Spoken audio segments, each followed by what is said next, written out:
আমি আজকে বাজার থেকে একটা তাল কিনে নিয়ে এসেছি, তালের বড়া বানাবো। কি কি লাগছে দেখুন: তাল, নারকেল, সুজি, ময়দা, চিনি, গুঁড়ো আমল দুধ দেব। এবার নারকেলটাকে ফাটিয়ে নিচ্ছি।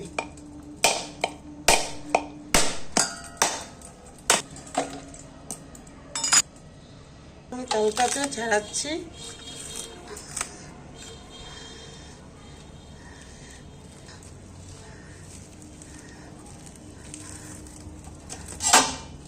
এই যে ভালানো হয়ে গেছে 3টে আটি। এবার একে আমি ফাটাবো, এইভাবে নরম করে নেব, তাহলে তাড়াতাড়ি আমাকে এই বের করতে সুবিধা হবে। এই ঘষুনি দিয়ে এইভাবে